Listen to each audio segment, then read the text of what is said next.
Hi guys, Jack Milner here for WeLoveBetting.co.uk. After a brief exodus in the new year, hopefully we'll come back refreshed and with a few winners. We'll sidestep Ascot and their feature cards just to have a look at Gowran Park for the biggest and highest rated horse on display. That's Champagne Fever in the feature 2.5 miles at Red Mills Chase. Unlucky when coming a cropper last time out at the last fence in a really surprisingly good race at Taylor's midweek, following the last, leaving Don Cossack Clay, which actually profited me, but he's down 4-1 for the Ryanair Chase. There's nothing of his calibre to rival the grey aeroplane on Saturday, and at 4-7 he looks to be a fantastic horse, sticking a load of multiples. Paul Townend rides because Ruby Watch goes to Ascot, but again, 2.5 miles. He won that trip earlier in the season before finishing a disappointing fourth in the King George at Kempton. But again, this is his trip. Well, debatable. I backed him for the champion chase. 2.5 miles against much inferior rivals. Paul Townend in the saddle. I think 4-7 will have him to pad out the multiples. As mentioned, Ruby Walsh goes to Ascot and he rides Ballykatie in the feature Ascot Chase, but again, I cannot have this horse. He was disappointed in the RSA last year, and despite winning on his first out of the term, he's disappointed since Petit Zig is a novice running against all the horses, which I'm really not a fan of. I know Paul Nicholls thinks the world of him. He's 3-1 for the JLT novice Chase. Good luck if you back him at that. But again, I've got to back. I say hello to Paul Succes. Finally came good this term. The fourth time of asking, but he's got really solid form despite finishing down the field in Tingle Creek. That was a cracking run. Dodging bullets has franked the form since.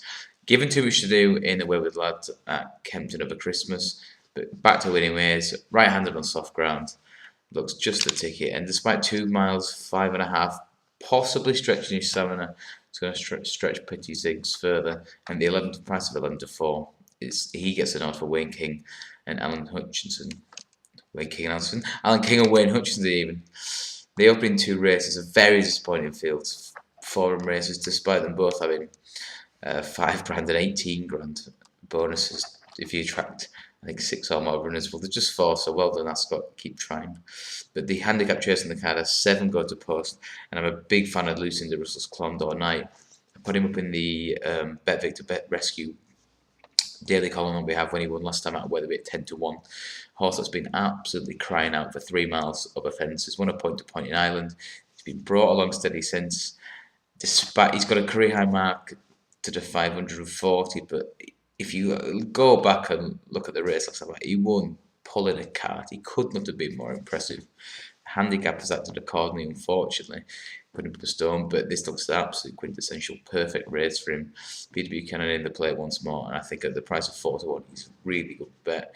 Carol's disappointed when pulled up at Chepstow 2 starts back, finished 4th last time out, but I think he needs softer ground, as does Shangani, as does the top weight here, Big Spender, and this race looks absolutely at his mercy. The interesting one was Capabla, finished 3rd in a Hunter Chase last time out, placed in a national, and Evan Williams Yard remaining good form. Brings it on to the next race, and that should bode well for Padge in a handicap hurdle of 2.5 miles. Another one of these point-to-point winners that cost a fortune for the Ruckers, but again he's been brought along really steadily. £160 purchase. He should be even better handicap. He marked 128. You can see him winning this, then going to something like the Coral Cup, maybe even something like the Imperial Cup at Sandown.